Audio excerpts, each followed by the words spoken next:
And we see that Kim Anderson, who is the manager of the team CSC, has said CSC today will not defend the lead of the yellow jersey, and that's become evident, Paul, because the team is not riding at the front. Well, I think you have to be fairly logical when you're a team manager and you think about the tactics on a day like this. Fabian Cancellara was able to conserve the yellow jersey on the flat stages. However, now, Phil, we're starting to look at a very difficult stage. There's a lot of climbs along the route, with the second category climb at about 40 kilometers to go, and I think that climb will be just a little bit too much for Fabian Cancellara. So what's happening is, because that breakaway got themselves a 14.5-minute lead, they're going to have to see themselves get chased by other riders. It's a great day of racing today, 64 degrees Fahrenheit.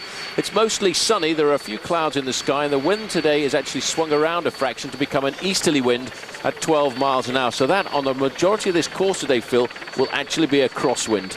Perfect condition today. The riders know as we get into the stage, the hills get right up to them, and this is going to be a very difficult day of racing. You can see also the peloton is racing pretty hard down there today. There's an echelon forming at the front indicating the wind direction. As always, we sort out our riders to put on the heart rate monitors. Grabsch, Burkhardt, Martinez, Grabsch and Axel Merckx are weighing. We'll see how the hearts cope with the climbs today, because after nearly a week of flat riding, it's often the case that when you get onto these hills, the tempo and the body objects. This is work at the back here. You can see one of the riders from Barlow World having to drive up to the front. But I tell you one thing, it'll be interesting to watch Axel Merckx's heart rate today, because when Eddy Merckx was racing, he actually had a resting heart rate of 32.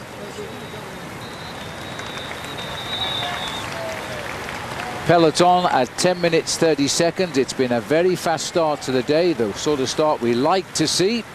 Sadly, without Remy Di Gregorio today, the rider who was a real hero yesterday in his first Tour de France, involved in the crash which took out Xavier Zandio. And in fact, then Di Gregorio plugged on, held onto the peloton to the last 10 and 15k, came in last on the day. But then it was found he'd actually broken his elbow and is now out of the race. This is quite a route today, though, Paul. Plenty of climbs. We've done 3 of them, but we still have 5 to come on the road, plus a couple of sprints. And the interest towards the end, a second category climb at Haute-Follin, and at the Croix de Libération, that's a third category climb, before what we've known now is a very tricky drop in towards the town in Autun. Well, a number of our commentators on different channels have actually been out to have a look at the run in towards the finish line. Riders like Rolf Sorensen, who himself was a stage winner and aware of the yellow jersey in the Tour de France, he thought that it was a very tricky run down to the finish line. And with about 500 meters to go, there is a very dodgy corner. Yes, it's going to be a most interesting ride today. As we see, the skies are lovely. It's actually quite warm at the finishing line right now. Brilliant sunshine, just what we want on the Tour de France. As the riders now settle in, and we now know that the CSC may still be in yellow tonight with Cancellara, but they're making other teams do the work here at the main field, and that they've started a chase very early on today. At one stage, these leaders were 14 minutes 40 seconds up. It's already down to 9:28. You see the little icons, yellow-green. That's the location of the 2 principal leaders of the Tour. They're both in the peloton at 9:27. We're looking at the 4 leaders here with Gianpaolo Sciulla at the back for the moment. Chance to look at 109.4 kilometers to go. A lot of the work is being done by the rider in green, according to the statistics. 30% of the work, in fact, to 25% of Sylvain Chavanel. Chavanel played the true gentleman teammate yesterday, and that's how he was referred to in all of the papers. He wouldn't win the final climb in the breakaway yesterday because he would have taken the jersey off his teammate Ogier. And Ogier appreciated that. Well, actually, the funny story is, in fact, he went back to his team manager in the car behind and said to his team manager, I'm going to take this sprint and I'm going to take the points and steal the jersey away from my teammate. But he was only joking at the time. Okay, well done. But today's a different matter. Today's another day. He's got into the move again. Ogier himself tried to get away right from the gun. They were on him immediately. And yet when Chavanel went, he was able to move away. That's the way it goes. But now he's free, and he's now the new leader of the King of the Mountains at the moment. He scored 17 points overall now. So that's a good score at this stage on the second category climb of the Haute-Follin. 4 riders still clear. I thought they would have been wiped out, but all of a sudden, a little bit of a distraction back in the field with the odd tumble. and the result is they're holding their own on the climb just now. 10 points for the top of the climb, so they would desperately like to stay away. These forests here creating a beautiful area of France as they steadily make progress uphill, but it's gradual. The gap coming down, a higher tempo of the peloton inside 2 minutes, 1:47 now we're being told, as they continue to keep a high tempo. And Schüler preparing now to do quite a bit of work. I'd like to have another look at the peloton just now and see what's going on there, but there we are. It is still Schüler. That's the official start of the King of the Mountains. 5 kilometers to the top. Well, that's not a lot of fun. These riders in this leading group would be a much happier group of riders if that banner had indicated 1 kilometer to go to the summit. Acceleration Bonnet there coming from Sylvain Chavanel, and Bonnet not too happy with this gradient. He's just hooked onto the back wheel here of Chavanel, who now is getting very tired and is being outpaced by a pure climber here in Schüler, and Schüler is ripping off the King of the Mountains and losing him. He's won every climb today. Oh, no, this is Schüler. This is Schüler here at the back. It is Chavanel who started to push away and decided he wants to hold on for those 10 points. Well, there's a turn up, and Bonnet can't complete with this. He also is losing contact with Schüler. Well, Bonnet is a little bit of a sprinter, really, so he won't be at home on the slopes of a climb like this. Sylvain Chavanel is a man who is capable of riding high in the overall standings of the Tour, so he has the ability to climb as well as ride a very good individual time trial. These guys now, Phil, will just have to find their own rhythm, try and stay as comfortable as possible, and wait for the return of the main field. There's a typical picture of the Tour de France, the race directors, the referees watching, all the press motorcyclists, the photographers. He wants them all out the way because there's a big split on now, and there'll be nobody allowed in that gap for a moment as the Bolo World rider and Crédit Agricole rider lose contact with the 2 French riders at the front. A little bit surprised that Schüler has been unhitched, but he has been seen to be tired ever since he caught up the leaders, and the gap has opened quite quickly at 1:25 the spread now. Well, 1:25 is not very much at all, and you can be absolutely certain that the main field will be charging up this climb. Philippe Gilbert has found himself a brand new set of legs, and he's decided he wants to try and keep this breakaway clear for as long as possible, because Gilbert is actually a very good sprinter. Now, his thinking about this at the moment, as we see the sprinters now coming off the back of the Group Tour, Husov, the winner of yesterday, not going to be disputing the sprint at the finish this afternoon. But for Gilbert, the reason he's forcing at the front is he wants to stay clear and maybe stay in the front group, because if he can survive the 3rd category climb towards the end, he could win the stage. Well, Husov complains daily of problems with a sciatic nerve. It didn't seem to affect his sprint yesterday, but as soon as he's on the climb, he's now slipped off the back here, and not with a group, but on his own. That doesn't look good.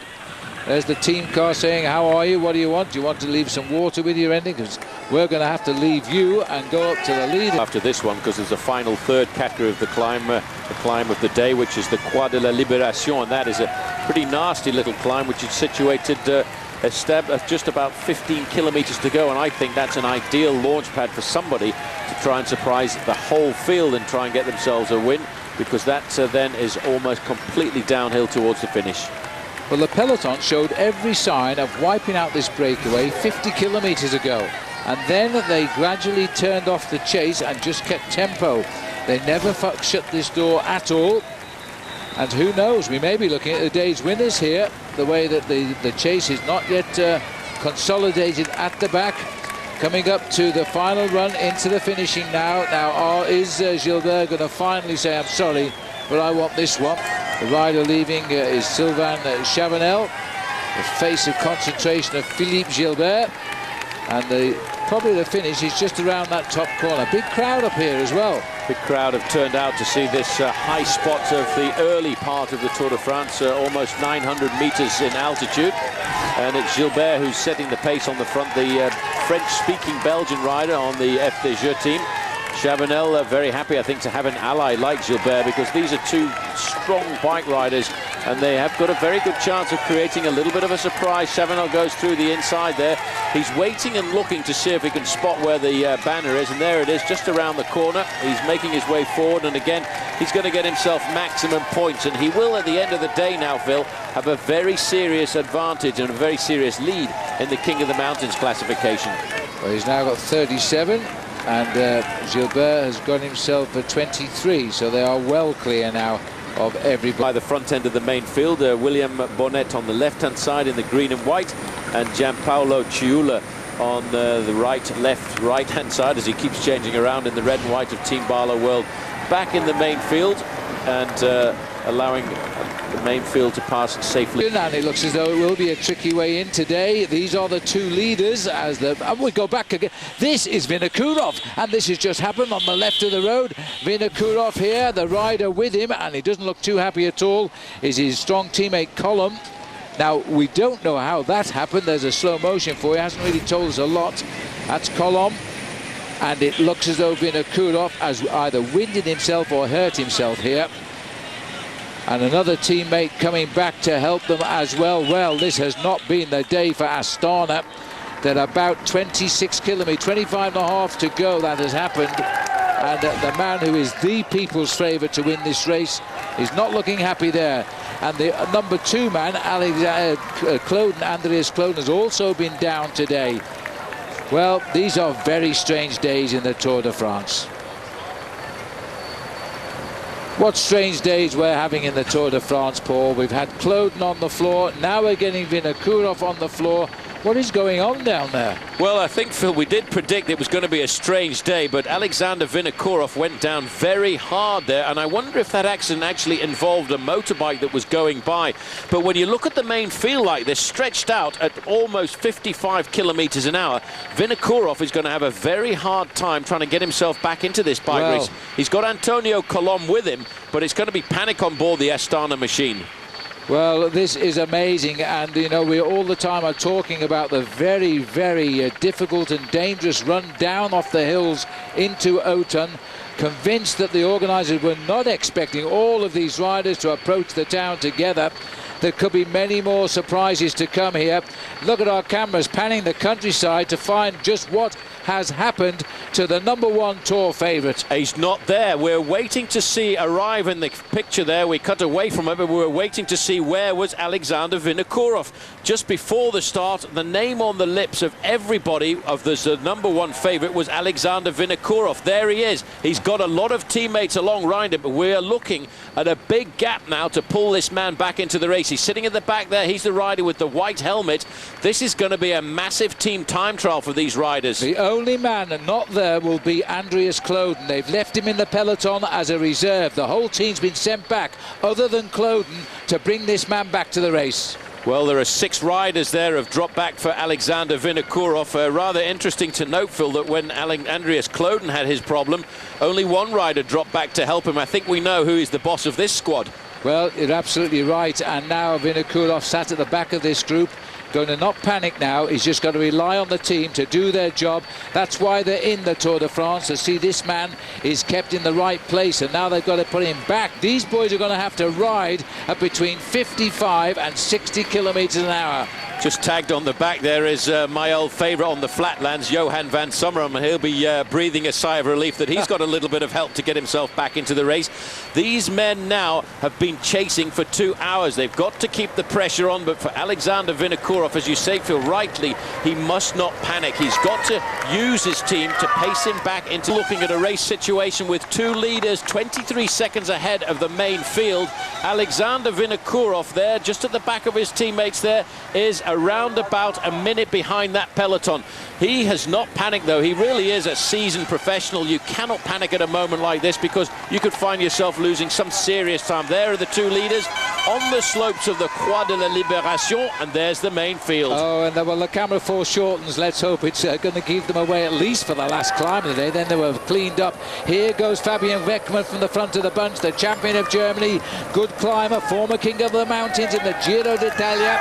He's having a go. The trouble is, he's a carrot now, and they're going to chase him, and that is surely going to take them up to the 2 leaders. Well, that will very rapidly take them up to the 2 leaders. The only 2 Astana riders, Phil, by the way, who did not stand by the side of the road and wait for Alexander Vinokurov are Andreas Kloden and, of course, Andrei Kashekin, the 2 leaders of Rechange, if you like, in case Vinokurov doesn't get himself back into this bike race. But I think knowing Alexander Vinokourov, he will fight back one way or another. He might not, I don't know whether he'll get back, but he's trying to limit his losses for sure. It's not easy. There goes Weckman.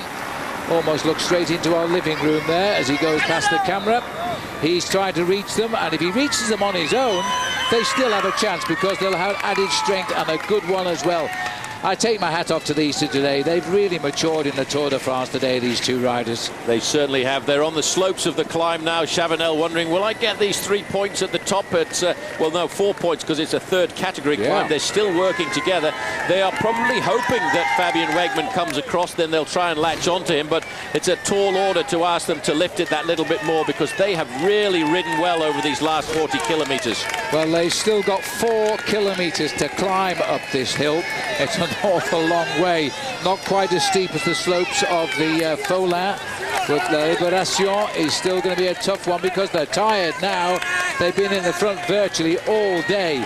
And as the helicopters go up to give the VIPs the bird's eye view of the last climb of the day, we're more concerned about the long way down. It is very steep, extremely twisty, and we are convinced the organisers never thought 180 riders would make that descent together.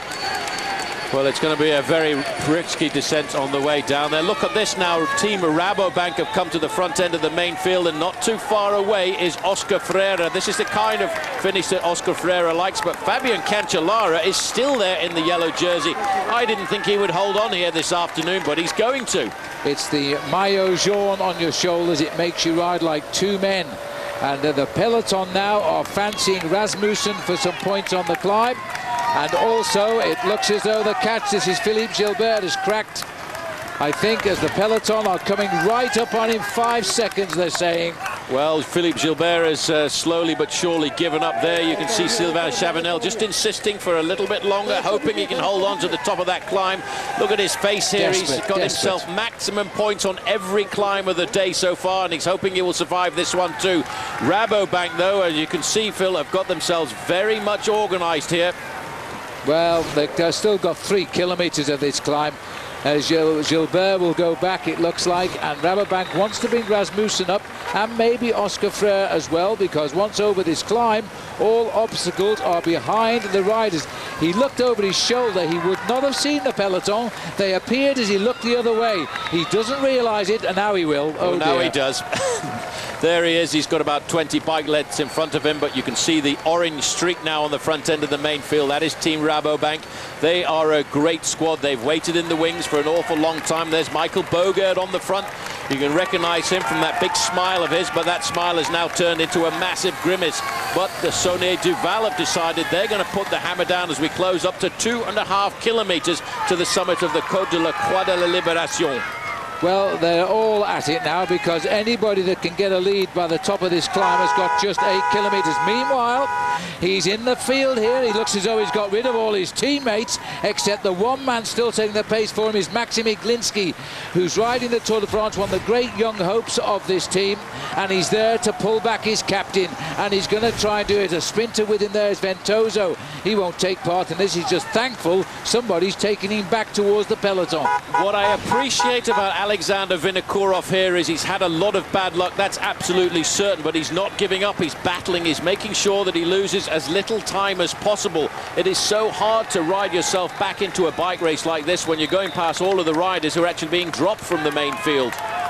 Well, this rider here from Sonia Duval, I'm not sure who it is, but we think it might be De La Fuente, David De La Fuente, who's made the move from the peloton, but I think he's misjudged it because looking by his face, he might well be dropping back here. Well, he was trying and he's got himself a slight advantage. All he can hope is that they turn off the pressure at the front end of the main field, but nobody now is going to turn off any pressure at all. 4 riders from Rabobank on the front end of the peloton, and in 5th or 6th place is the French national champion Christophe Moreau, but everybody else is still in there. Team Astana are trying to move their way through the main field, and still Alexander Vinokourov is going past riders who have been dropped. I'm sure the pressure is on the front end of this main field for the win, but you can see that Alexander Vinokourov is making his way through the peloton. A slightly illegal maneuver there by the team car, but they're there theoretically in support of their 4 kilometers to go. There's a series of 3 very nasty hairpin bends for the moment. Everybody appears to be upright still. Yellow jersey on the front. Fabian Cancellara is riding the race of his life here. I thought the race of his life was on the road into Compiègne, but this, keeping his yellow jersey on a more small mountain stage like today, is phenomenal. Now I know it's Popovic. When he freewheels down like that, that sets him up. But do you know what, Paul? Again, Cancellara is using this incredible strength, and he might well join this rider here. Look at him, he's running away with it. Well, he's creating gaps there. Oh, he's wide, he's wide. He was terribly wide. I could see him going all wrong. He did well to hold that, and they're all together at the front. All together again. Just watch this as he comes round this corner. These riders, you have to take risks if you want to win, but all of a sudden you don't know what the corner is going to be like. He's gone straight off the road there. Cancellara chasing him like a bullet, keeps it upright, doesn't fall down, and is straight back onto the road. These men are phenomenal bike handlers. Team Lampre have got control of the front end of the main field. They're inside of 4 kilometers to go now, but this is just a little bit of chaos. This is an unbelievable finish. Well, we said it was a rather difficult finale today. I think we've been proven there. This is back with the Vinokourov group, and that little bit of hesitation may help him. Hats off to Tom Bonen. He's driving this group now, and Vinokourov will be very grateful of a chance for just a few deep breaths. Lampre advantage them now as they get their team onto the front to pull. Well, once they get down into the outskirts of town, there's still a few dodgy little corners to go, Phil, but look how ragged that main field is looking. A lot of pressure now being put on the front end of this group by Team Lampre. They feel now that they've got the big chance, looking over their shoulders. They want to see what sort of damage they're doing. Well, big damage, I have to say. The big damage today is Alexander Vinokourov. Not of his own volition. He went down in a nasty crash, but he's still trying to keep himself in this bike race. Well, this is turning out to be a superb finale yet again. Lampre's up there, the French are up there. I think George Hincapie is up there as well as they go under what must be 2 kilometers to the finish here. And they are now beginning to run away from the climb. But believe me, once they come into the town, they make, I think it's a right-hand turn. A left-hand turn, isn't it? They got and left then they and climb right up a hill to the finish. It'll catch them out. Watch it. It will catch them out. That sweeping right-hander. That's Hincapie now up into second position. A good call today, George Hincapie, because Hincapie in the early part of his career was a very good sprinter. We saw him do that. He can get himself over the mountains. And bear in mind today that if George Hincapie can get himself the win of the stage, he can get himself the yellow jersey. And Hincapie, I know, has worked that one out. Well, I have a feeling now that Vinokourov, he's 4th in line here, will concede some seconds today, but he hasn't conceded anything like it looked like he was going to lose a couple of minutes at one stage. He's come back to the front. He's going to try and knock off every second he can. He is now under the 2 to go. As these are the leaders under the 2 to go. I'm sorry, that's about 1.3 miles from the finish. Well, there you can see Vinokourov is a kilometre behind the front end of the main field, but at speeds like this, that is actually less than the 1 minute mark. You can see the organisation, somebody moving to the front there, trying to create a big surprise. That's a late minute burst for the line, and on a day like this, you can surprise anybody. Saunier Duval coming across here. That's David Miller, I think, the big, tall, lanky man from Scotland. Well, if it is Miller, this is a sort of climb, but he's got it. It's an awful long way to the finish here. He may have gone too soon. Bouygues Telecom have replaced Laurent Lefebvre at the front, and I can't see this rider's face at the moment in the darkness of the pictures.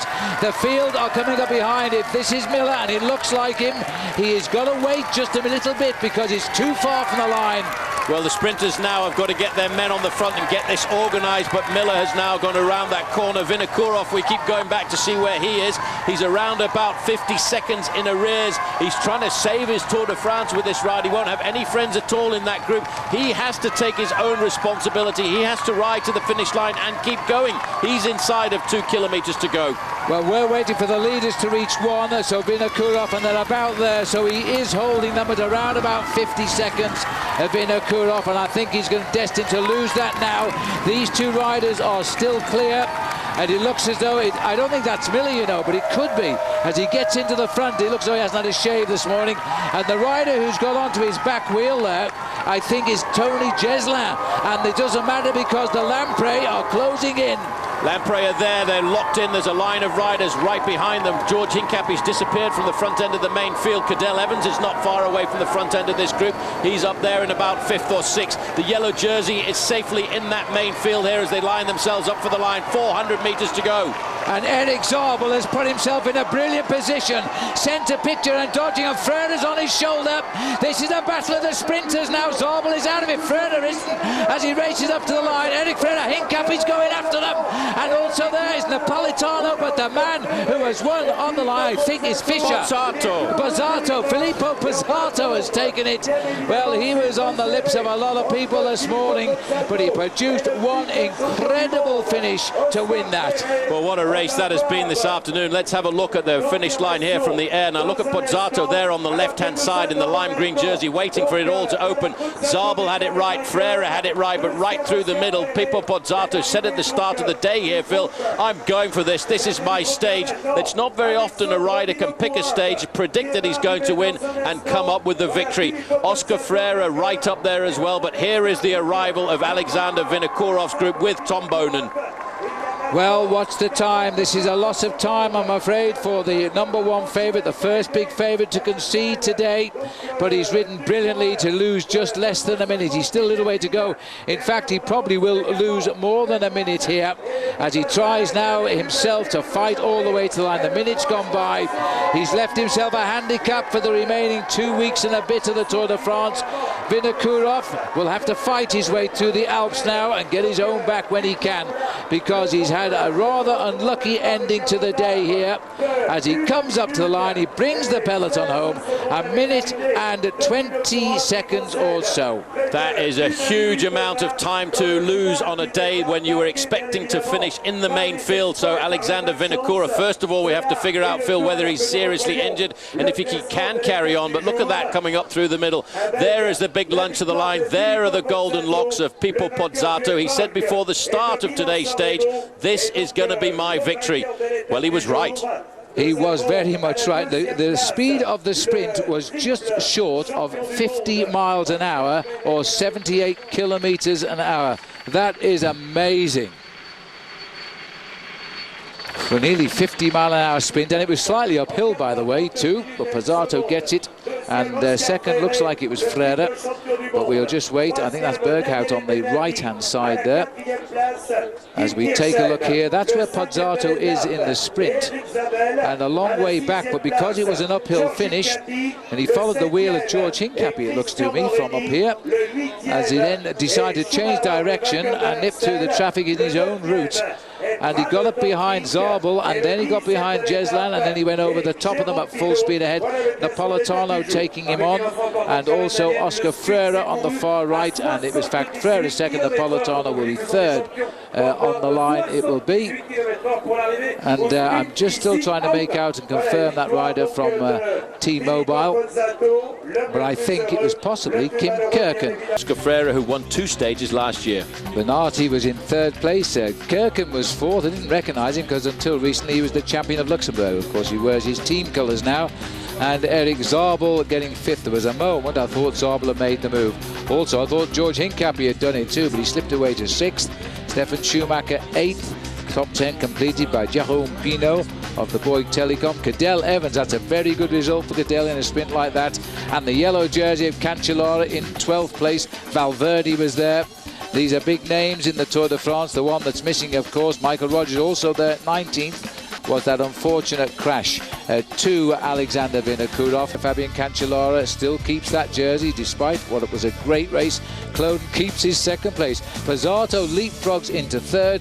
Miller is now 4th, and George Hincapie had another great day. He's going good, George, in 5th place. Gusev will keep his white jersey, his best young rider, in 6th. And then the other riders here, Thomas Dekker having a brilliant Tour de France the first time around in 9th place. And Oscar Freire into 13th here, gets small bonus today. Kashikin and Cadel Evans still riding high, just 56 seconds off. A bit further down for you, Michael Rogers, another man that's waiting for his day. He's in 17th place, and Zabel, the sprinter, in 19th place behind last year's runner-up, Oscar Pereira. Let's go down to the podium. Here he comes, Filippo Pozzato. As Paul's just mentioned, in the last time we were here, 98, a Swedish rider, Magnus Bagstedt, won the stage. He's not been selected, but he's on the same team as Pesato, Liquigas. And this, for Pesato, is a special win. He last won in Saint-Brieuc a few years ago. We're down on the famous Côte d'Or department of France. The riders now on the eve of their journey into the Alps. 183 riders have made it so far. And now just how many will complete the journey to Paris? This is a beautiful day today. Alexander Vinokourov stays in the race after the crash yesterday and the big chase back by him and his team. We're entertained on the finishing line here in Bourg-en-Bresse by the Tour de France riders of tomorrow. Look at this, he had a mediocre prologue, got a bit better on stage one, Paul, and then a series of great results. Well, that's the important thing about a man like Erik Zabel, is he's very consistent. Yes, not a very good ride in the prologue, but that's not his discipline. But if you look at the rest of his performances, he's been very much inside of the top 13 on every flat stage, and that's why Mr. Consistency has got himself the green jersey, a title, Phil. Let's not forget that he's won 6 times. Indeed he has. At 37 years of age he is now. He's got 102 points after yesterday. Tom Bonan didn't score, sits on 98. Neither did Robin McEwen. Oscar Freire did, and he's come up a little bit to the side of Vinokourov. Talking to Stuart O'Grady here, both his knees are stitched and his elbow bandaged. Fabian Cancellara, another great performance yesterday. He keeps his yellow jersey, and they've also got the yellow numbers on now as the leading team, CSC. Well, a long flat stage in store for the riders, and as soon as they came out of the starting gate, everybody was starting to be just a little bit nervous because of the fact that they knew today was a day that may well be a rest day before the big mountains. The whole of Team Astana getting around Alexander Vinokourov. They'll have to nurse him through today. Well, once we got to the first sprint at Bligny-sur-Ouche, it was Bradley Wiggins. He went away after 2 kilometres. He is now into double figures with his lead, but here he was leading by 15 minutes and 25. Great sprint, very determined sprint by Tom Bonan. He gets the 4 points for second. He's now equal first alongside Zabel with 102 points apiece. So that's going to be a big fight today. Out to the climb of the day at Grandmont, Wiggins still well clear.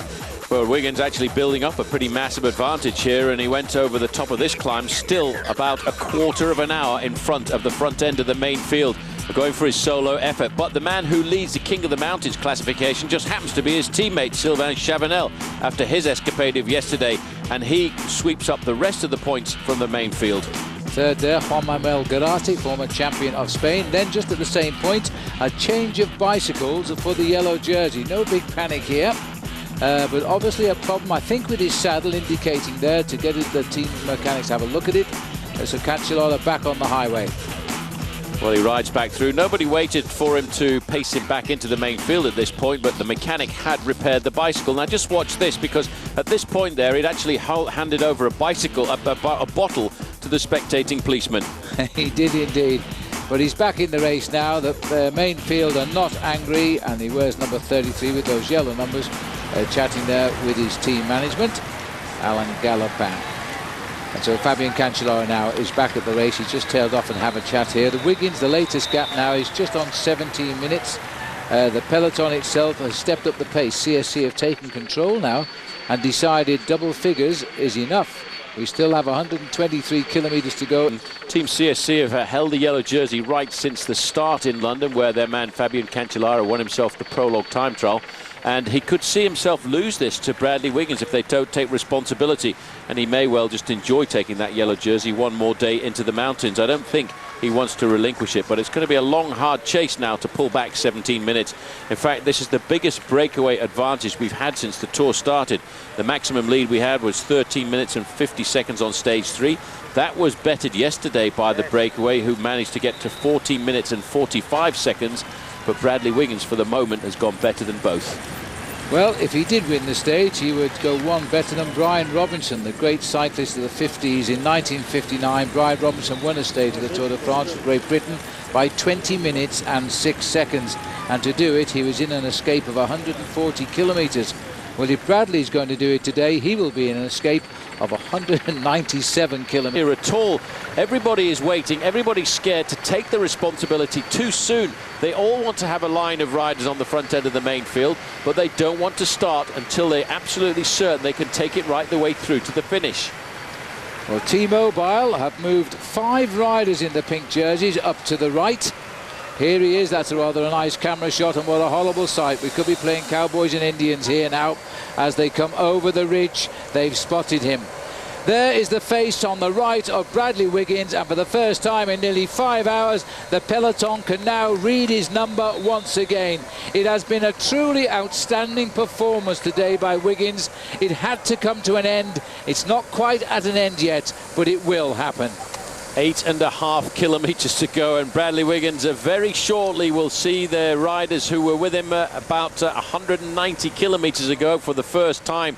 There's still no one at the front end of the main field, Phil, has had the courage or the strength in their team to go to the front and start this lead out. We are so close to the finish. We're looking here at the stage victory on a stage of the Tour de France, and everybody's worried. They realise now this is the last chance for the sprinters. Fabian Cancellara is sitting there in a very dangerous position. Look how close the field is packed together.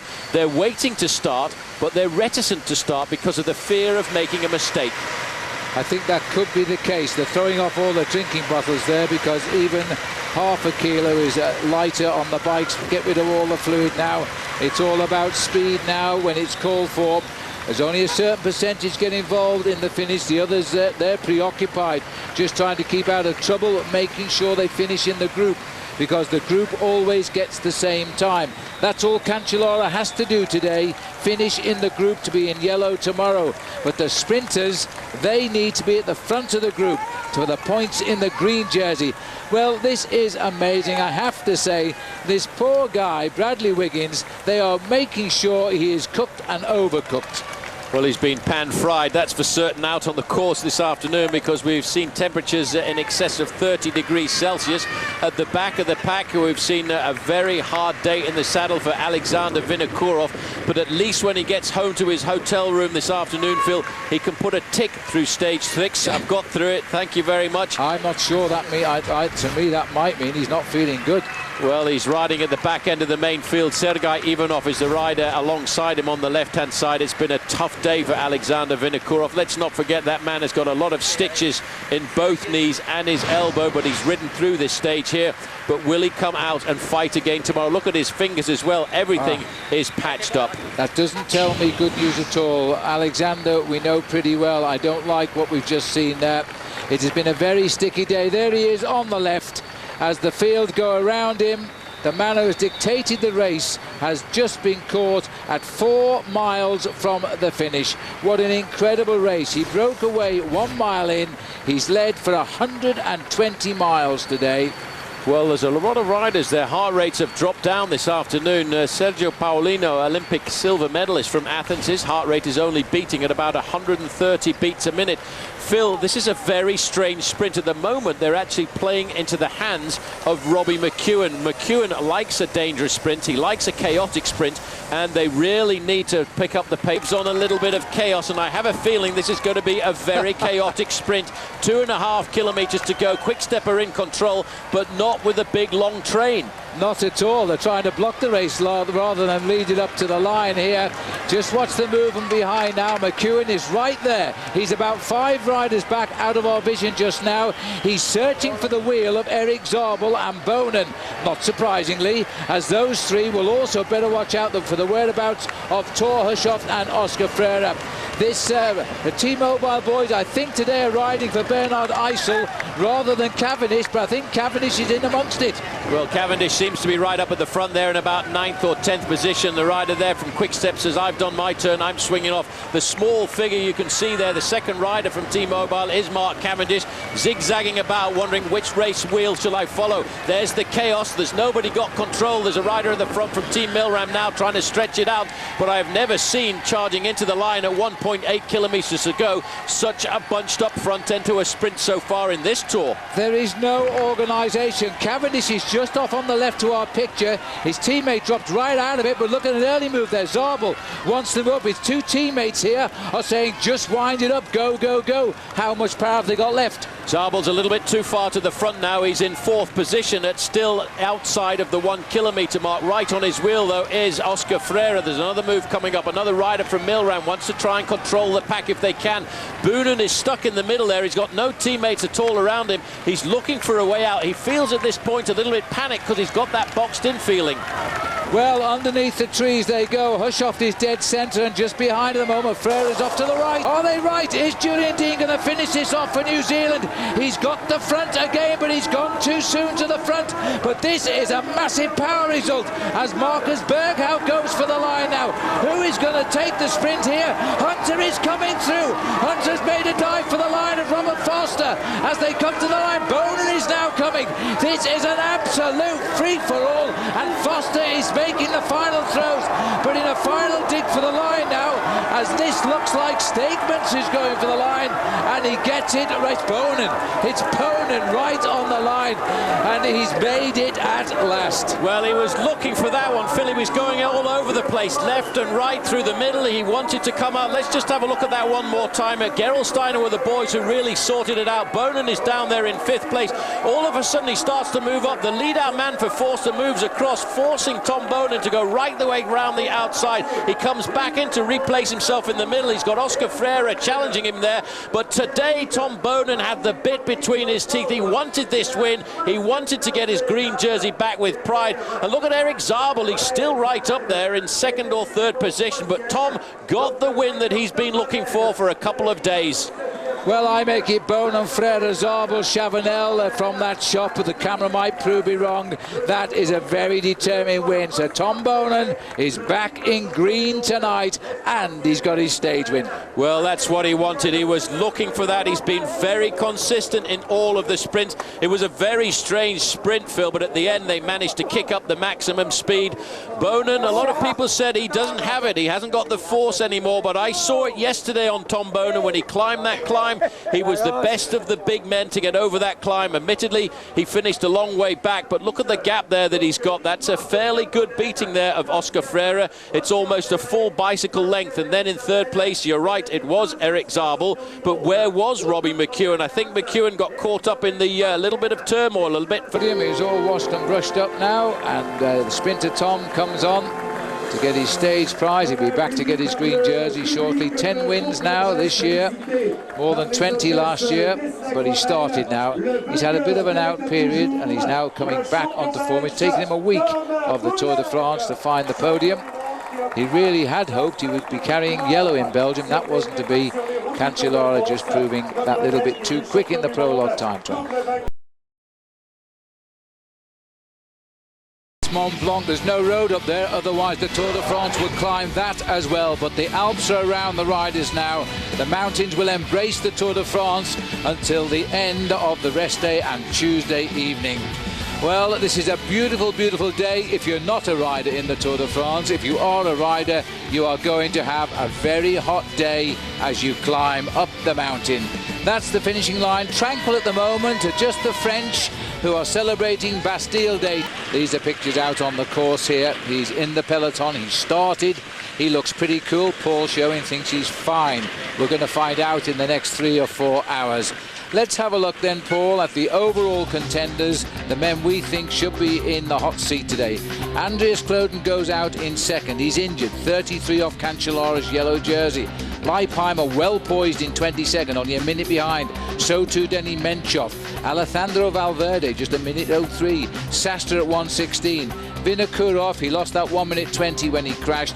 He is 2 minutes 10 back. So he's going to have to find somewhere along the way to make it all up. It's all about the climbing today, Paul, and Sylvain Chavanel goes out in the polka dot jersey. Well, he goes out in the polka dot jersey. He got his lead in that competition really on what I would term as the flat stages. But Sylvain Chavanel has got 40 points to Philippe Gilbert's 23. William Bonnet there in 3rd at 15 points. But there's a lot more points available today, Phil, and the big climb down towards the end is a first category climb where the riders can get 15 points for going over there in 1st place. There are lesser climbs on the day. The 4th category climbs will only give you 3, 2 and 1. The 3rd category climb 4, 3, 2 and 1. But if you want to win this competition, you've got to concentrate on the big ones. Yes, they certainly have, and we have had a tremendous start to the day. Cancellara hasn't, by the way. He's been under pressure all day. It is stretching out at the back of the peloton here as the riders move off, heading for the mountains. The first sprint coming 16 kilometers in. Big Tom making the most of this because he doesn't expect to be around all day. A great turn of speed here. He's chased by Eric Zabel, the man he fears for the green jersey. He gets the 6 points though. Zabel 4, Bernardi 2. Well, a big battle there, but in the points classification, Boonen opens up his advantage there, 147 to 134. But today, I think, Phil, is not really about the green jersey. It's much more about the polka dot jersey. And Michael Rasmussen came out to play on the third category climb of the day, the Col de Cordier. Yes, and he gets the points, but at this point, lagging behind the field was the yellow jersey of Cancellara. Gone was Robin McEwen as well. Gone was Tom Boonen. And Cancellara over the top, 55 seconds in arrears. He has rejoined the main pack. It's going to be a very hot day today, 82 degrees Fahrenheit. Conditions, one word, sunny. Not a cloud in the sky. Nice light winds at 9 miles an hour. And it's going to be a wonderful day of scenery too. Just look at that waterfall. Just make sure you've got brakes on your boat as you approach it. That is the Sèvrier Cascade. It's 64 meters above the ground when it tumbles down to the stream below, and I should imagine that when the snows are melting is a sensational shot. But there's a big story already today, Paul. We have got now, after a terrific start, 41 kilometers in the first hour. 15 riders are ahead. They're representing 13 teams, and the yellow jersey has got back, but he's been off the back by a minute. Well, I'll tell you one thing. If I was a team manager this afternoon at the back of this peloton, I'd be wondering and scratching my head, what am I going to do now? Because the 15 riders at the front represent some of the major teams. I think they're going to have to try and figure out now just exactly who's going to chase this breakaway down. And of course, I'll bet Paolo Salvadelli is a little bit upset that he lost himself a massive amount of time when he waited for Alexander Vinokourov after his crash 2 days ago. It's going to be very complicated, I think, for all of the team managers, because they are all going to try and wait now to see just exactly which team will chase down this massive breakaway group. Those are the boys who've got the heart rate monitors on. Carlson, Auger, Martinez. He's in the breakaway. Martinez, Verdugo tried, he fell back. And Marcus Burkhardt has been off the back with Cancellara. So their hearts are already running pretty high. We'll go through all of the composition of the break for you, but I can tell you that Igor Martinez is up there. And the best placed man in the breakaway is Vaughan of France on Bastille Day. We are on for a big race today. These boys are going to fly towards the Col de Colombia. See, at the main field here, the breakaway has 15 riders in it, representing 13 teams. It's going to be a long, hot day of chasing, I think, towards the Col de la Colombière. Just to run through today, we certainly saw Vinokourov start. He's in the peloton. He has not been in trouble when Cancellara and a big bunch of riders were dropped. He was not one of them, so he might be okay, and neither indeed was Andreas Kloden. But of the 189, there's now only 180 riders left in the race, because not starting today, Oscar Freire. Still seems to be suffering from that saddle sore injury, which has haunted him this last half a season. So Ruben Labato of Sonia Duval didn't start, and as I say, we were wrongly reported yesterday. Enrico Degano abandoning. Our computer apologized to us this morning, but in fact he has abandoned now from the injuries yesterday. Well, it's interesting to see that Team Predictor Lotto have come up to the front end. People questioning whether or not they would have the power to look after Cadel Evans after using an awful lot of energy on the flat stages to try and keep Robbie McEwen up for his stage victory into Canterbury, but of course for his attempt to win the points jersey for a fourth time. Just looking at the gap here, it's up to 8:25 now, as the Lotto boys are having to work on the front now. Well, it's time to Delhi on the left of our picture. This is the breakaway of 15 riders. Very brief view for you there as we continue to trace the beautiful chateaus here. And this is the Chateau de Montveron. There's plenty of them around this area. Well, this was built when they built this one in the year 1000, and then it was completely set up in 1316, and it really has been protected through the years. In 1928, 1929 it was renovated, Montveron Chateau. Yeah, I think the interesting thing is one of the inhabitants of the Chateau, Berold de Saxe, was a man who ousted the Saracens from the mountains here around Montveron. That was around the year 1000. So quite a few battles in this part of the world. Well, where I live, Paul, the Saracens is a very famous rugby team. And not too far from where I live anyway. Back to the race here, an interesting day developing. 13 teams represented. Predictor Lotto has got nobody in it. And of course they're now working to try and limit the escape without using Cadel Evans, of course. He is the man for the overall classification. The best man in the breakaway, and it is Bastille Day, is the Frenchman Benoit Vaurenard. He started the day just 52 seconds behind Cancellara, so he's now the leader on the road of the Tour de France. The yellow jersey of Cancellara is extremely fragile today. He was left by a minute once the pressure went on the third category climb.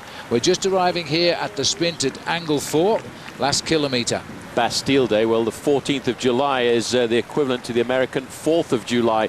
It's the biggest French national holiday. It's when the peasants actually, during the revolution, stormed at the Place de la Bastille, and they introduced that nice little machine they used to use here for a long time called the guillotine, and cut off a few people's heads. This is Linus Gerdemann of T-Mobile deciding he wants to get the sprint. Not a big resistance from the field, but he'll get the points when he hits the line.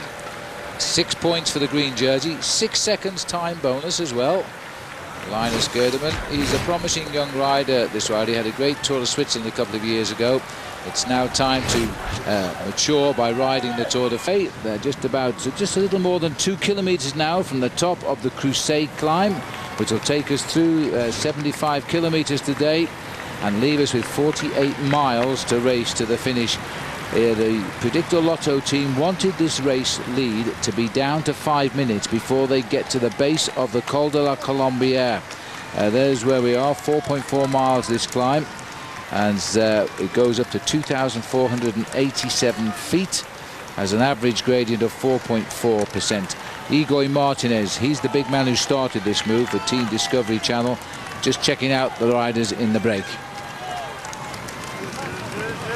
Nice crowds, famous with the cows, the area with their cowbells, so we know where they've gone in the dark as the riders now. And boy, the artists have been working very hard to welcome the Tour to the Alps this year. That is absolutely superb, that with the farm machinery and the big wheels. That'll take a bit of turning, Paul, wouldn't it? Well, it certainly would, but it's nice to see the machinery with the resplendent yellow colour, which is world famous, and also the sponsor of Team Barlow World. I don't know if you've noticed on their jerseys, they just brought in a brand new sponsor for the Tour. No riders from Team Barlow World in the move this afternoon, but we do know that Geraint Thomas and Robbie Hunter are fairly comfortably in the main field. Hunter's so close on a number of occasions to getting himself a stage victory. They were a little unlucky, actually. Felix Cardenas, their big climber, he went away. And you never know which brake is going to work. You can't try them all. You haven't got the legs. Cardenas went away and he chose the wrong one. They caught it, brought it back, and then Igor Martinez started the move that established the breakaway, which is on at the moment. But then again, it might be just as well they've not been in the break because they're saving energy. I think this bunch will see them later. At least half of the bunch will once they get onto the slopes of the Colombière. I think it'll split into small groups, and the big stars will start pedaling on. The other one is Jerome Pinot. They're riding pretty close to the front. Linus Gerdemann, who nipped off to win that hot spot at Angle 4, now sitting at the back of the leading break. Well, they'll be thinking, the Frenchman, about Vive la France. David de la Fuente has moved off the front here to get himself some points. And if you remember last year, Phil, I was just saying earlier, he finished 3rd overall in the King of the Mountains classification. And he may well be a little surprise and a bit of a problem for Michael Rasmussen later on in the Tour. Yes, Rasmussen won't like that, but he probably expected this, so it's good points in the bag here. 3rd category prize at the top here in the King of the Mountains. Keeps checking out, doesn't want to make any more effort than he has to, as David de la Fuente takes the 3rd category climb and will shortly be on the 4th category climb with the Péguin.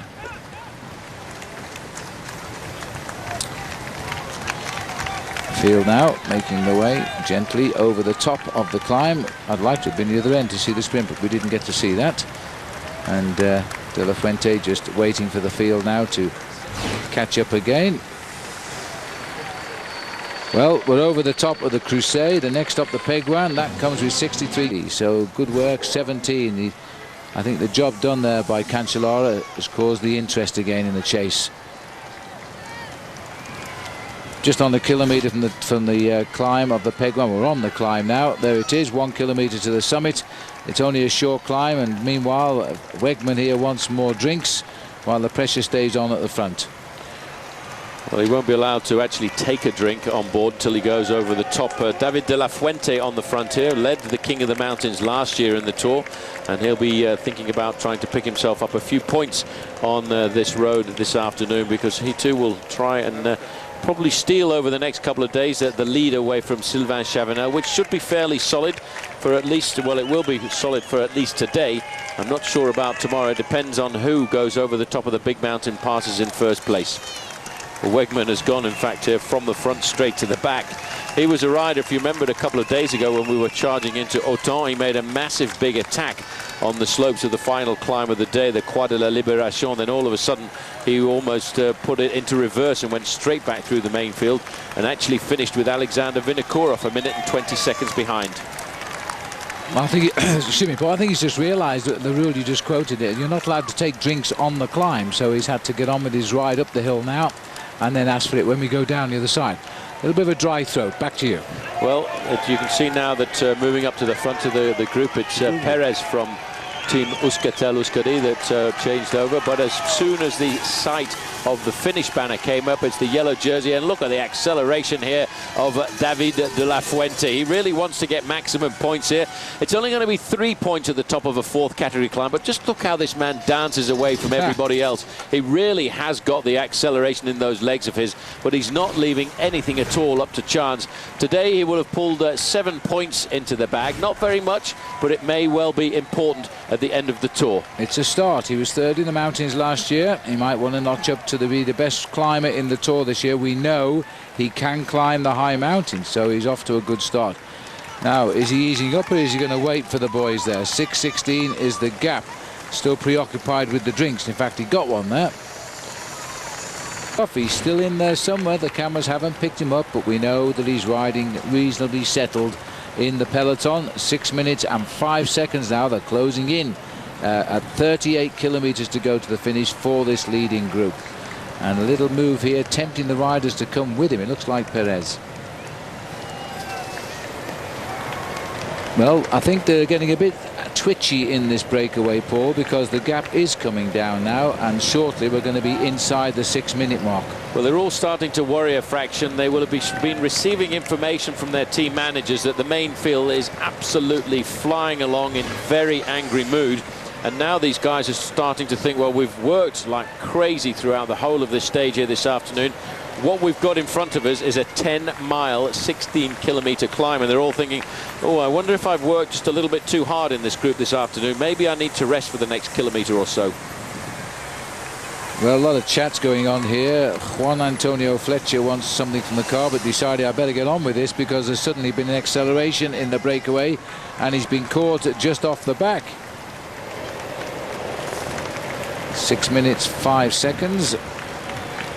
And this is a bit of a serious move here, because he's tempting. Nobody expected this on the flat roads, because the idea here, and it is Ruben Perez who's made the move, that the idea was to go all as a group of 15 to the Col de Colombière, but he's decided on these roller coasters to just try and see just how strong some of those riders sitting around the back really are.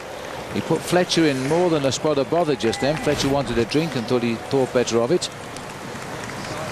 And they're having to haul him back in here. That's Fletcher just behind number 55. Vaugrenard, the leader in the breakaway, best placed overall this morning. He's the yellow jersey elect at this minute.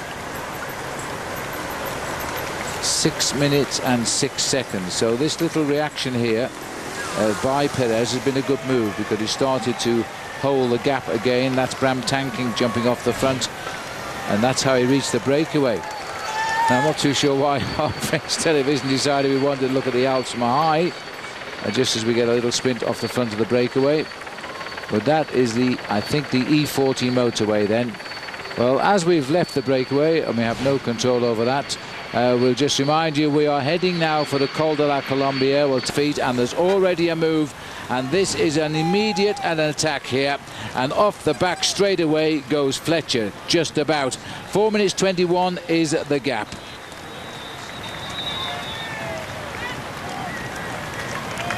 Well, as we see the attack at the front, Paul, I noticed also at the back there that Perez had done an awful lot of work in this group.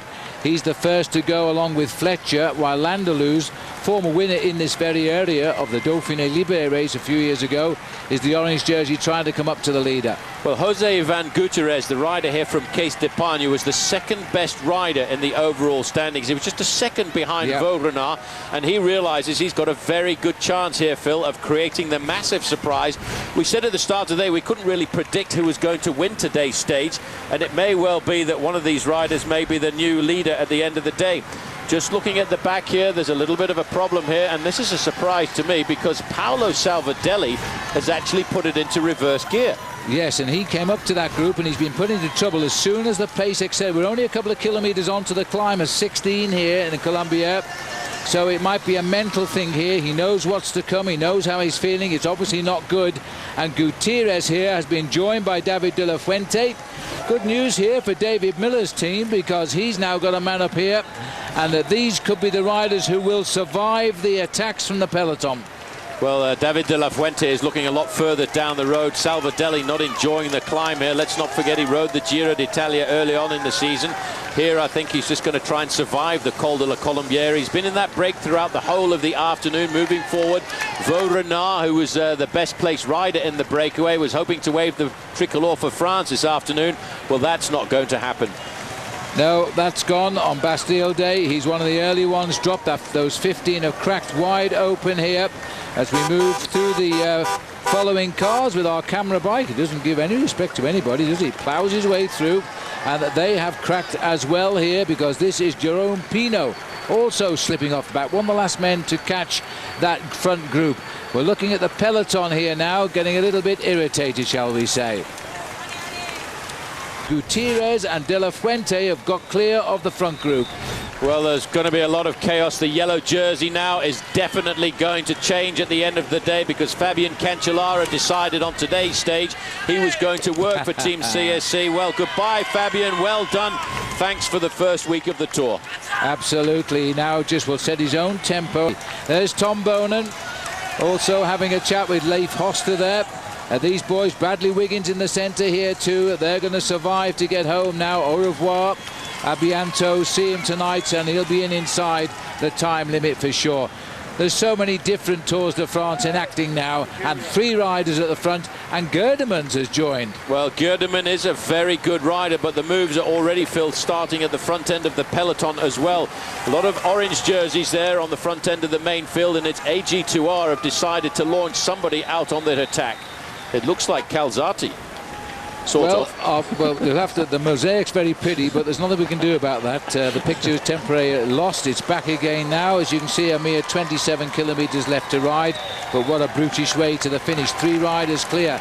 Linus Gerdeman has been tipped as a great bike rider of the future. Maybe today he's going to show it. He was the only T-Mobile rider in that leading break.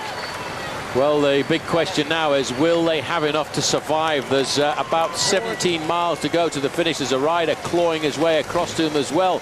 And I'm just trying to see, it's the green and white jersey of Dimitri Fofanov. And Gerdemans has said, thank you very much. I've got the legs here this afternoon. At the moment that Fofanov made the junction, Gerdemans has actually launched an attack. Well, I'm not sure what is the wiseness of that at the moment. Gerdemans, we know, isn't a bad climber. He had a great Tour de Suisse as a youngster. He's only 24 and a half right now. But in 2005, that's when we first saw him. He won the 7th day of the Tour de Suisse. He's a man of the hills. As we've cut back to the man who's entertained us for 8 days of the Tour de France. He's got 8 yellow jerseys, and that's the last one for Fabian Cancellara. We've been calling him Fabulous Cancellara, haven't we? But this is the breakaway. And look at this. Fofanov is going for it now. Another most unlikely rider here for Crédit Agricole. Gerdemans is not afraid of what lies in front of him at all. And De La Fuente and Gutierrez, so much to my amazement, don't like the change of pace.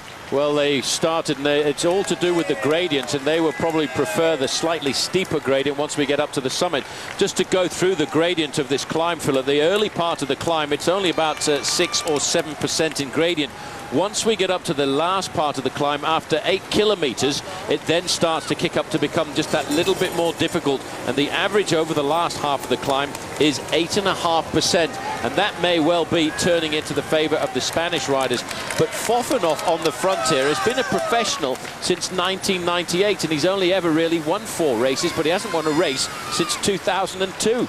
And he's setting up for us now. There is Eric Zabel in the middle in the blue, who's pushing for the green jersey, riding within himself. We heard early on that Mark Cavendish was dropped, but we did speak to Brian Holm, his team manager, who said he got back and he was feeling a lot better. And so he's come to the foot of the mountain in the big pack. I don't think he'll stay there. He's very, very young, but he will get through the mountains. The banner won't be too far away for these two men now. Something of a surprise. Gerdeman, is he climbing to yellow in his first Tour de France? This could be amazing, because it doesn't look like a man is under any pressure at all here. Terrific climbing rhythm he has got. Just over 5 kilometers to go to the Col de Columbia. They are climbing this mountain so quickly at the moment. At the moment, but in fact they're just reaching the slightly steeper part and they've turned to the smaller gears. This climb now, Phil, is starting to bite in dramatically. We're just on the 5.5 kilometers from the top of the climb as Gerdeman has tried an acceleration. This is a slightly steeper section. What is wrong with this guy, Paul? He doesn't want to be with anybody on the Columbia. Well, he was riding up alongside Fofanoff to see whether or not Fofanoff had the legs to stay with him, and that's why he was riding alongside him. He was trying to feel how the Kazakhstan rider was going, and all of a sudden he thought, this guy's not strong enough to stay with me anymore. I'm off. I'm going to take this race by storm. He's got inside of 20 kilometers to go, but he's still got himself a 4 minutes advantage over the front end of the main field. In fact, the peloton have dropped back to 5 minutes. You know, Gerdeman has been a professional, Phil, since 2005. He's only really won 2 races in his career, and he really is today showing off the talent that he's got, that everybody said he had, but his results so far have never really showed it. Well, T-Mobile have had a lot of faith in this man. He's only 24. He won't be 25 till September. It's his first Tour de France. Yes, he's all he's ever done really is win a stage of the Tour de Suisse. But we've always known he's been a great talent. And he got into that breakaway this morning. Nobody will have marked him. He's unknown virtually. And there's a terrific attack gone from the front of the peloton now. Well, again, it's Team Barlow World out on the move. They've seen that there's a lot of control at the front end coming from Team Rabobank, and Barlow World have decided that as a wild card selection for the Tour de France, they want to show the organisation, thank you very much for bringing us here. This may well be Alexander Efimkin. He's the twin brother of another Efimkin who rides for Case d'Epargne, and he may well be today trying to show that he's the better of the two brothers. Well done, the Barlow World. The wild card boys are making sure that the organisers are paid back for putting them in the Tour de France. I think it is Efimkin, but we'll wait till we find out for sure. It doesn't look like Felix Cardenas, the man perhaps we would have expected to have made the move. But he really has decided to bridge the gap here, and they haven't reacted at all. Well, the Norwegian flag at the side there, they'll have to wait a little while before they see their hero, Thor Hushovd, because Thor Hushovd is in the group with all of the sprinters just a little bit further back. This is Michael Bogard, who's looking at retirement at the end of this year, but riding superbly for the team. Michael Rasmussen is there in 3rd position. Mick Rogers moving up to the front end of the main field, not too far away from him.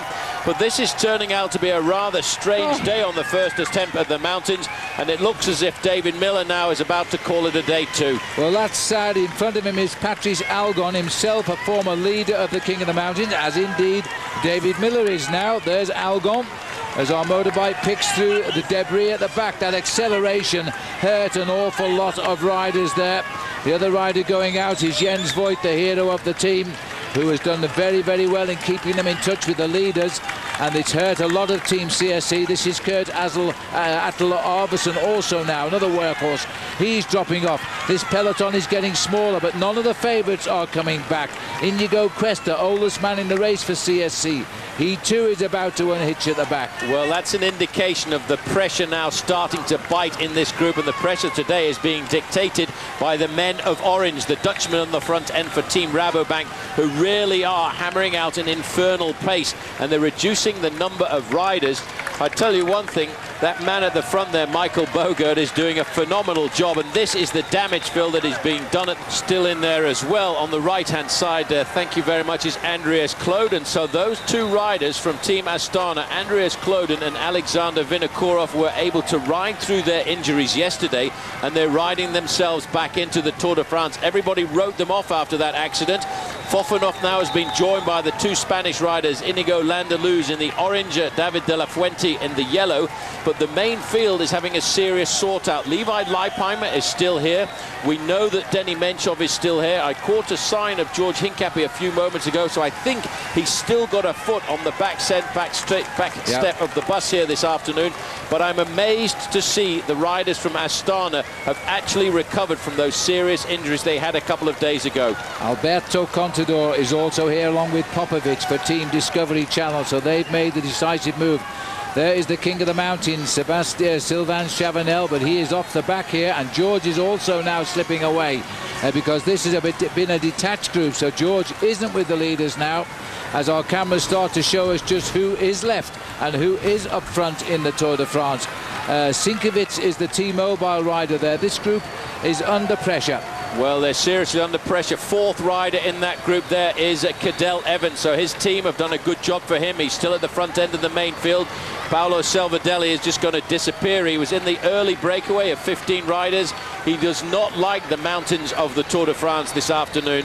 Salvadelli now going through at the back of the group. He was in the breakaway. Let's have a look how many is he left in that group. About 25-30 riders up here as they continue to make their way up. This is the selection, the first big selection. Mercado is at the back of it.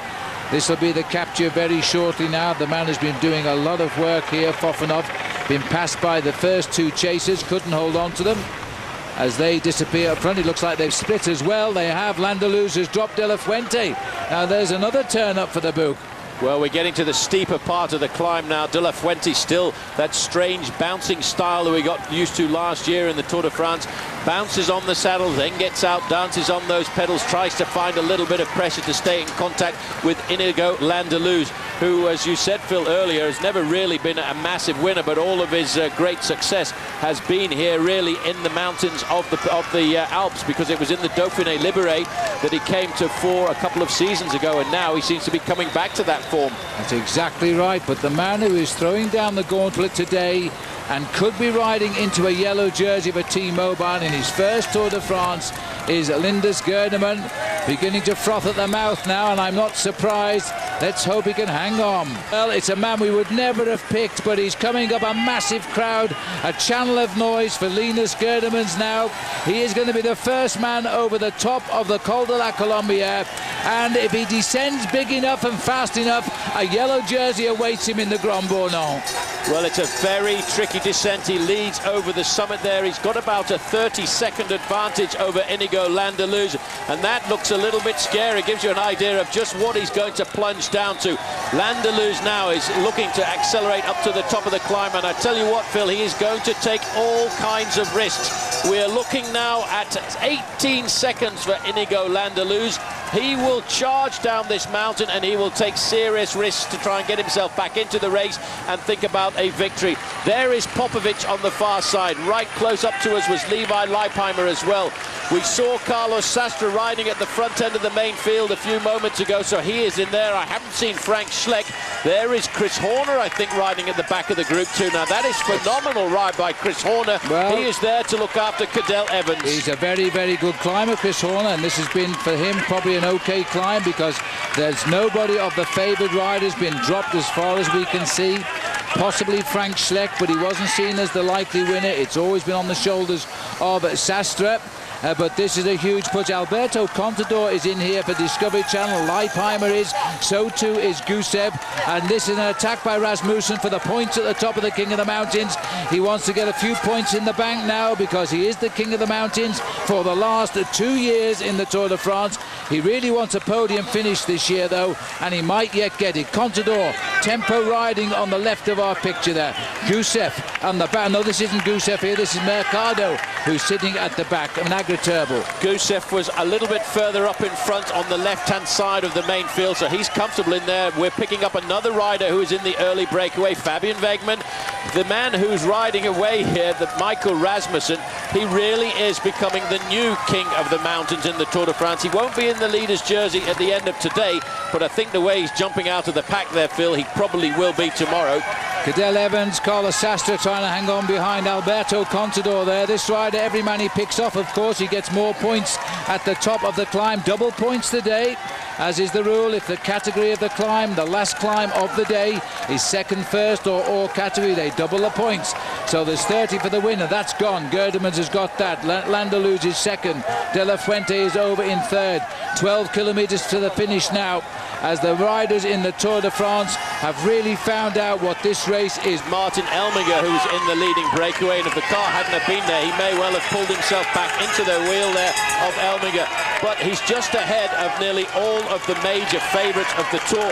We have had a decanting. We'll have a completely different overall classification. 3 minutes and 20 seconds is the deficit of the main field, and now, Phil, it is going to be a massive charge down to the line. They've got a 10-kilometre descent here, and it's a rip-roaring technical descent. I've just got my fingers crossed that everybody gets down safely. Well, the seconds that counts. Gerdeman is on his way down. He's being chased by Landaluge, who's only just behind him. De La Fuente is back at a minute, and there's the rider at the front now, and he is the revelation of the day. Chavanel will keep his lead tonight in the King of the Mountains with his 42 points, but it's getting less and less. Looking at the ascent there, 46 minutes it took the rider Linus Gerdeman to climb the mountain today. Now he's going to fly. He's sensing the greatest moment of his career, and Landaluge is having a terrific job, but I don't know whether he can get back onto him. Well, we're celebrating there. You just saw the fireworks at the side of the road, celebrating the passage of the Tour, and of course the 14th of July, French Bastille Day. Not much for the French to cheer about just yet, because it looks as if it's going to go to either the Germans or the Spaniards. Landaluge will take a lot of risks on this descent. It's a real technical descent. You can see this as we swing around the corner here. It gets a little bit easier once you go through the town of Chinaillon, but it's still a rapid charge down to the finish. The long line now, you've got to stay alert. Those fingers will always be near the brake pads, but you'll try not to use them. You'll watch for anybody altering the line. You've got to rely a lot on the boy in front not making a mistake. At the moment, it's pretty routine and it's very quick. It's not like this all the way down the col, though. It gets tighter at the bottom as we'll go round sharp hairpin bends. From what we have seen of Linus Gerdeman's, Paul, he's relishing the race down to the Grand Bourbon. Well, he's got a big advantage. He's not got to worry at all about the main field. He's only really got to worry about one man, and the one man is just behind him, and that is Inigo Landaluge. We're getting time checks popping through that it's around about 24 seconds his advantage. On this part of the course, he won't lose very much at all. It's very straight. He's getting down into a very precarious, low-profile skiing-type aerodynamic position. I hope he doesn't hit a bump like that, because that would be rather sore. Yeah. It does get technical, though, once he goes through the town here of Chinaillon, and this is where he's starting to come into. And that's when we start to go into the zigzags, which will take him down into the valley floor. 8 kilometers, 8 minutes should see him to the finishing line with the help of the Colombier. He's pedaling the highest gear he's got on that bike now, those long legs here driving him towards the finish. He started the day 58 seconds behind. He gets a bonus on the line of 20, so he's only got to win by 39 seconds to be the leader, and that of course is over Cancellara, not the rest of the riders. He's heading for yellow. He's charging down for the yellow jersey. Even if he gets caught by Inigo Landaluce, he's almost certainly going to be the new leader of this bike race at the end of the afternoon. He's entering now into the outskirts of the upper ski resort of Chinaillon. He's extended his advantage to 28 seconds. The main fielder is still hovering at 3 minutes and 22. We're looking back to see where the orange jersey of the Basque rider is, and it's actually going backwards here. He seems to be an awful long way behind. That is a lot more than 30 seconds to me, Phil. There is the Basque rider. Let me quickly tell you the leaders over the top. Gerdeman was followed by Landaluce, De La Fuente a minute back. Then came Lefebvre, Fofanov, Elmiger, all in the breakaway. Then it was Rasmussen from the peloton. So he went over in 7th place. So there's only 6 riders surviving from the breakaway. And I would think Elmiger and Fofanov have already been caught. Quite shortly will be put in at the back end of the group of the favourites. 191 there is Alexander Vinokourov. He will be breathing out, Phil, I think today, a sigh of relief, because there are not very many riders left in this group of favourites, and Alexander Vinokourov is still there and still present. Every day that goes by now, that man is going to start to improve. Do not remove him from your list of favourites to win this. Sensation of the day. He started the day, Paul, 58 seconds off yellow. He knows now the jersey awaits. Well, that's what's waiting for him for the end of the day this afternoon, but he's going to have a very tough day tomorrow defending it, because we go back into the big mountains of the Alps. The straight road now, he gets down into that skiing position, keeping his pace as high as possible as Landaluce now goes under 4 kilometres to go. So we are looking here at Landaluce here now, continuing down the mountain, but he's not going to get on time, I don't think. This rider has flown the coupe. He's the best placed overall, and he's going to head now into the leader's yellow jersey. Another tight turn using the full road. There is the team car, and I should imagine that Brian Holm cannot believe what's happening now, because he better get the iron out for the yellow jersey tonight, and he's very tense. You can see now he just wants it all to be confirmed. Tight bend here in this lovely town. Round the hairpins, they've arranged this special plateau so we can approach the line without shooting straight through it and off the mountain. We're onto the flat roads now to circumnavigate the town of the Grand Bornand. There you can see him using all of the road. This has to be an incredible moment in the life of Linus Gerdeman here, Paul. He's going to be yellow now. Well, I'll tell you one thing. This man now all of a sudden is not feeling any more pain of the day. He's starting to feel the elation of victory. He can find that little bit more. He can accept the pain more now, because he knows this pain is going to pay at the end of the day. He realizes that he's only got that final bend. I hope he looked at the race book last night to realize there's a very sharp left-hander. Then he will line up. Strangely enough, the last time the Tour came here in 2004, it was a German rider who was second on the stage, beaten by Lance Armstrong. That was Andreas Kloden. This time history has changed the books, because it's going to be a German rider who wins the stage and takes the yellow jersey. And in theory it should have been Kloden. He started the day in 2nd place, 33 seconds off, but he's in that back group as far as we know, although we haven't seen him in that chase group of the big pack.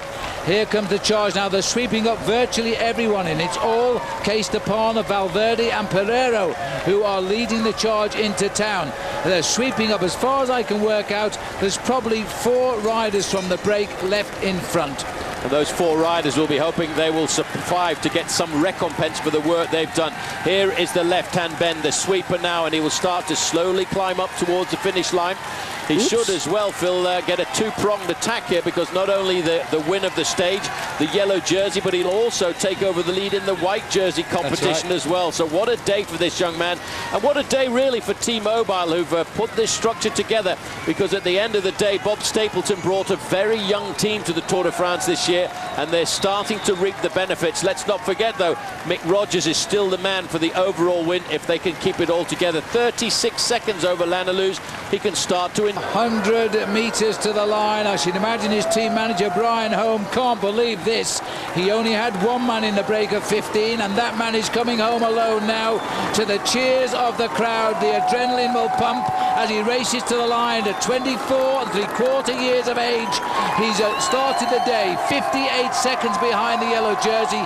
He gets a bonus of 20, and there's no one near him anyway. He moves clearly into yellow for tomorrow's next day in the Alps. This will go down as his greatest victory. He's only been a pro for 2 seasons. T-Mobile brought a young team to this race, didn't think they could win it. They better start thinking now, because yellow awaits this rider. Gerdeman's is over and safe. Landerloos, a climber, has been left on the climb and the descent, but he still gets second. Well, Landerloos did what he could on the descent to try and pull himself back into this race. He has survived. One of the 15 riders who was in that breakaway very early on today. But the chase, Phil, after that 15-man group today, I think will leave severe traces on the bodies of all of the riders in the main field tomorrow, because we are going to have another very difficult day in the Alps. Landerloos has survived. He has got himself second place, but I bet he wishes it was first. The favourites have ridden the exact race we thought. They've all stayed together. They've shed the rest of the field behind them.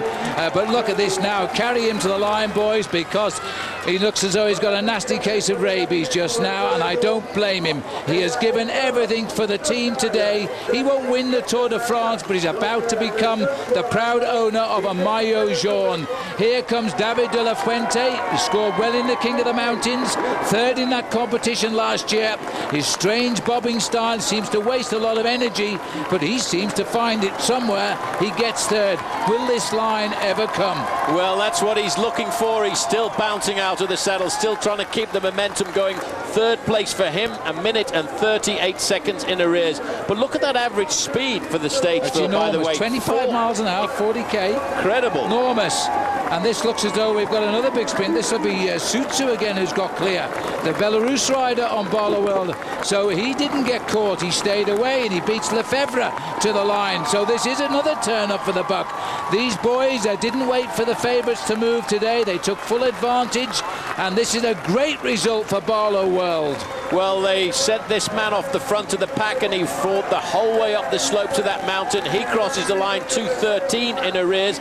Lefebvre comes up now. The next thing we should see coming around that corner is Fabian Wegman. I don't believe it. Wegman was caught. He was in the break, and he's gone away again. They're snatching everything that gets thrown at them today.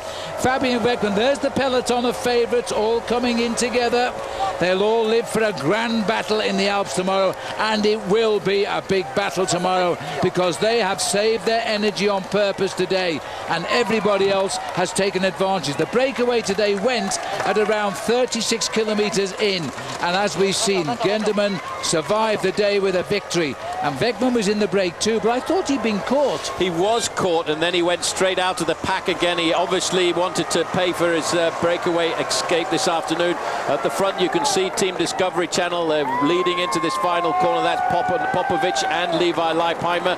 I did see Carlos Sastre. I'm not sure if we will see whether or not Frank Schleck is in there, but this man, one of the 15-man breakaway, wants to get his place in the top 10 at the end of the day, and strangely enough wearing the German national champions jersey, as Andreas Kloden was when he finished second here back in 2004. Oh, he keeps closing his eyes and hoping he opens them, and he's under the banner because the fielder, yes, and I make it 6th place for Wegman, but who knows. Here comes the sprint here, and it looks as though it's a rider on Boyd Telecom. I'm not too sure who it is who brings them home here. The other rider in there from Quick Step was Garati, who was coming across the line. There's Charlie Wegelius coming up too. He had a big charge down the line, so nice to see Charlie there in the lime green jersey of Team Liquigas, and another rider coming up from Case d'Epargne. By the way, Case d'Epargne had 3 serious contenders in that group, because not only did they have Oscar Pereiro, Alejandro Valverde, but also Vladimir As he looked over his shoulder, he's actually just said on German television, the last kilometre was like 2 hours.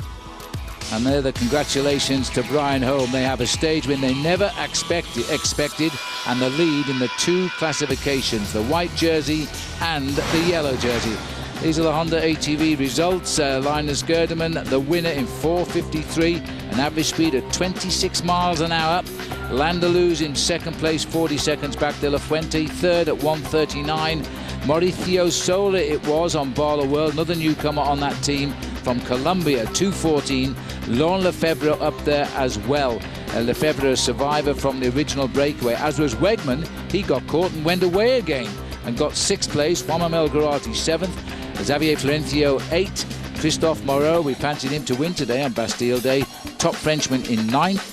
And Alejandro Valverde, his team rode really hard in the last half of the race, got in the top 10. Oscar Pereiro 11th here. Yaroslav Popovic, they're all in the group that matters all the same time. Leipheimer's there. Martin Elmiger hung on even though he was in the break and got caught. Good result for him. I wonder if we can show you anymore. Yes, we can. An old friend Beltran now on Liquigas was there. Mayo was there, watch out for him. Contador, Frank Schleck was there, we didn't see him. Michael Bogart, Rabobank, he did a lot of work.